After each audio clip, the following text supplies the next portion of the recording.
Hi, my name's Niall and I work closely with the clinical team here at DARA. DARA is one of Asia's premier addiction rehab facilities.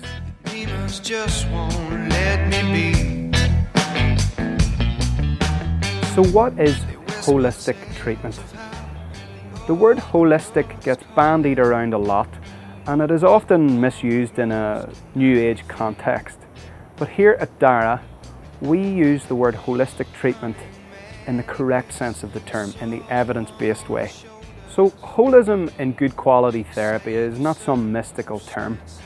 Put simply, it's merely a scientific approach that attempts to address complex issues like addiction as what they are, just meet them where they are, as complex systems. And a lot of research now backs up that the most enduring recoveries come from whenever we consider addiction like this. We contextualize the person's life and life stressors around that addiction to see how they're feeding into it. So if you want to successfully treat someone and give them that enduring recovery, you've really got to address all of the different aspects of their life. So researchers in the scientific community used to think of addiction along these terms. If you ingest or inject enough of a substance into your body, eventually your body starts to crave it, so much so that you become addicted to that substance. And it's pretty much as simple as that. So this paradigm, this way of thinking was partially based on a series of studies that were done with rats. And what they did with the rats was they placed them in a cage and they gave them the option of either water or water that was laced with cocaine or heroin. And over time they found that the rats gravitated again and again to the water laced with cocaine and heroin. They rarely touched the regular water and they gravitated towards the drugged water, so much so that it often killed them. So the inevitability of such addiction consequential to exposure to drugs was pretty much the belief of the scientific community for quite some time, until a professor of psychology by the name of Bruce Alexander decided to revisit those rat trials, but with a significant twist.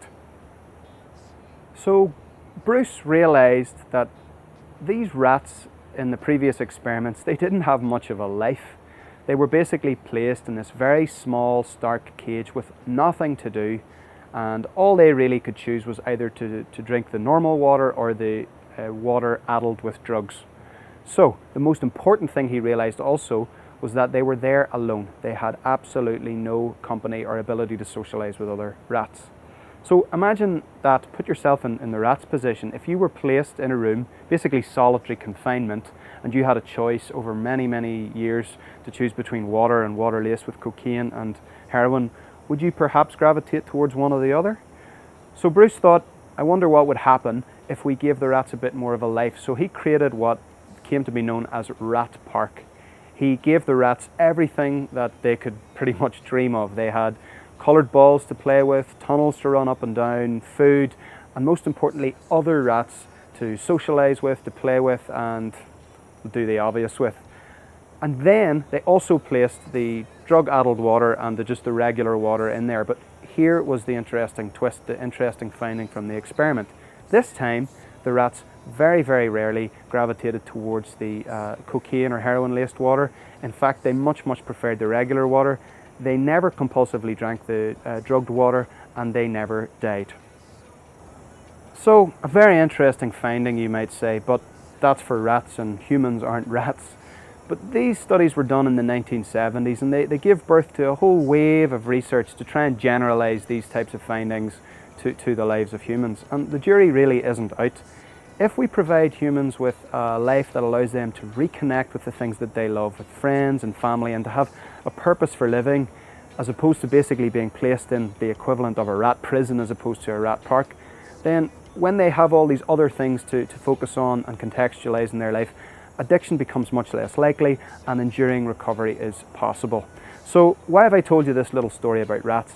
It's basically to give you some context as to why we here at DARA spend so much time and effort trying to almost make like a rat park for people when they come here. And I really want to show you around the centre, a bit of a behind the scenes look, just to see how we take care of people's every need so that they can focus on their recovery, and how we focus especially on trying to help them to reconnect to the things and the people that they love in their life, so that they can start to break those bonds that they think often aren't breakable between them and their substance or their behaviour that they've been abusing. We really want to try and replace those connections, those disruptive connections, with much more functional ones, and I want to show you around our centre to show you how we do that.